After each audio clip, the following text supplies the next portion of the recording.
Bismillahirrahmanirrahim. Assalamualaikum warahmatullahi wabarakatuh.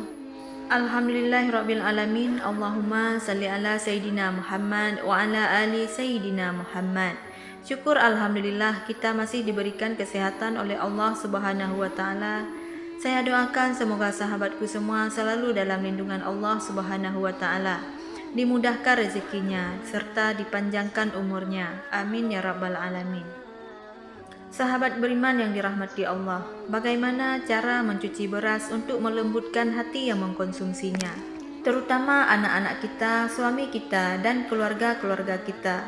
Sahabatku semua, nasi masih menjadi makanan pokok bagi sebagian besar masyarakat kita.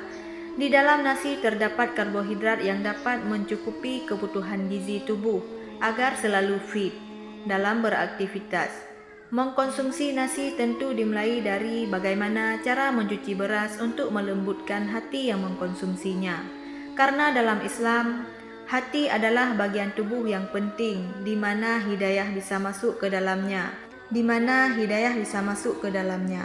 Hidayah bisa kita dapatkan salah satu caranya yaitu dengan menjaga apa yang kita makan dan minum.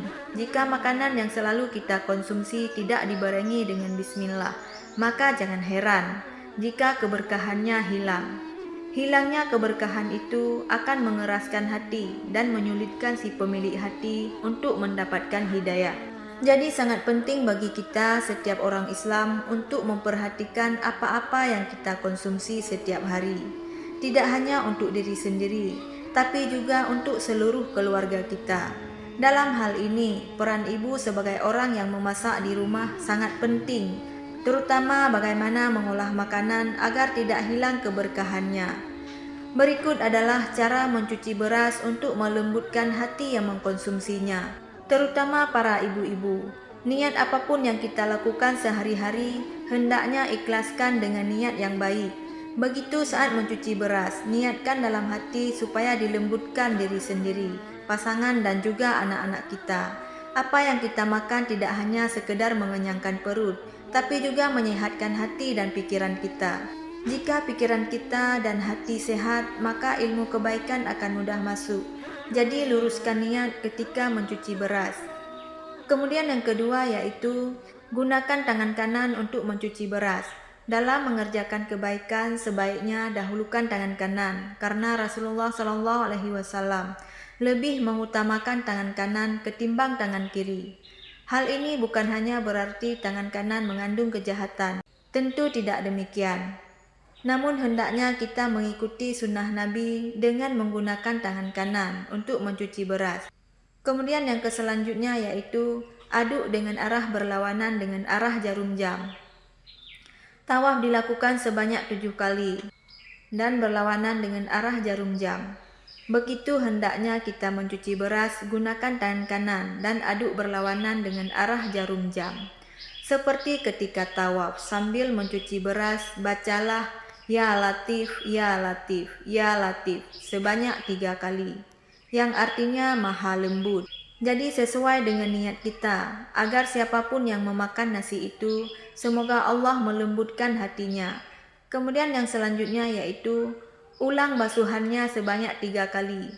Mengulang basuhan beras sebanyak 3 kali adalah untuk memastikan bahwa beras yang dimasak itu sudah benar-benar bersih. Dan jika diulang 3 kali, maka artinya kita sudah berzikir sebanyak 9 kali, di mana setiap 1 kali basuhan dibaca zikir. Boleh juga membaca surah An-Nas, yang bermaksud meminta perlindungan Allah dari gangguan jin dan manusia. Kemudian selanjutnya yaitu memohon kepada Allah agar nasi yang dimakan dapat menjadi obat. Obat penawar sakit bukan hanya berasal dari obat-obatan yang diresepkan dokter atau yang dijual di toko obat. Justru penawar yang utama adalah dari makanan yang kita konsumsi sehari-hari. Jika dalam satu keluarga ada yang sakit, maka ketika ingin memasak nasi, jangan lupa untuk memohon kepada Allah agar disembuhkan lewat nasi yang dimakan. Allah Subhanahu wa taala berfirman dalam surah Asy-Syura ayat 80, yang artinya, apabila aku sakit, dialah yang menyembuhkanku. Selain itu, Rasulullah SAW juga bersabda yang artinya, Setiap penyakit ada obatnya. Apabila obat itu tepat untuk suatu penyakit, penyakit itu akan sembuh dengan seizin Allah Azza wa Jalla. Demikianlah wahai sahabatku, itulah cara mencuci beras untuk melembutkan hati yang mengkonsumsinya. Semoga iman kita makin dikuatkan dan makin memperoleh keberkahan dari apa yang kita makan. Demikianlah sahabatku, itulah yang dapat saya sampaikan. Semoga video ini bermanfaat bagi kita semua. Amin ya rabbal alamin. Wassalamualaikum warahmatullahi wabarakatuh.